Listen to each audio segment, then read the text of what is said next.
ఆహా! త్రిశూల వ్యూహం ఆరంభం. సేమ్ ఆ డైలాగులో సైనికులు ఎట్ట నిలబడరు అలా నిలబడరు కదా! థమ్స్ అప్ ఇందులో బాగా టాప్ అనమాట. కాబట్టికి అవి మధ్యలో పెట్టాము. చూడండి చుట్టూ మొత్తం ఈ సైనికులనమాట. మామూలుగా లేదు ఈ డ్రింకు. ఇప్పుడు చూడండి ఈరోజు సండే కదా! మనము చికెన్ మంచూరియా చేసుకున్నాము. ఇది part 2 video. Hello friends, welcome to my channel. ఈరోజు మా సైట్లో సండే అనేసి ఇప్పుడు మేము స్పెషల్గా ఇది చేసుకున్నాం అనమాట. ఇంతకుముందు వీడియోలో మేము చేసాము, కాకపోతే కొంచెం బాగా నచ్చి ఈసారి కూడా మళ్ళీ ఇలాగే కొంచెం వేరే తీరుగా చేసుకున్నాం అనమాట.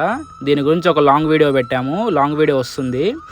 ఇప్పుడు చూడండి మొత్తం ఆల్మోస్ట్ అంతా రెడీ అయిపోయింది. చికెన్ మసాలా, కొంచెము బ్లాక్ పెప్పర్ చల్లుతున్నాడు. మొత్తం ఇందులో మేము ఒక 6గురం కలిసి ఇవి చేసుకున్నాం అనమాట. చూడండి అసలు ఈ అరిటాకులు ఇవన్నీ కోసుకొచ్చుకుంటే అసలు ఈ ఫ్లేవర్ మాత్రం మామూలుగా లేదు. బయట వెదర్ కూడా చాలా కూల్గా ఉన్నది. ఇప్పుడు ఏమైందంటే మేము ఎప్పుడు ఏదో ఒకటి ప్లాన్ చేసుకుంటూ ఉంటాం. ఈసారి సింహాచలం పోవాల్సింది, ఏం పోకుండా మామూలుగా ఇవే చేసుకున్నాం అనమాట. కొంచెం సింహాచలం పోతానికి కొంచెం పొద్దుగాల పోవాలి, మాకు కొంచెం లేట్ అయిందనమాట. కాబట్టి ఈరోజు కుకింగ్ వీడియో చేసుకున్నాము. వచ్చే సండే 100% సింహాచలం వెళ్తాము. ఓకే ఫ్రెండ్స్, సబ్స్క్రైబ్ చేసుకొని మన ఛానల్ని. మళ్ళీ కలుద్దాం తర్వాత వీడియోతో.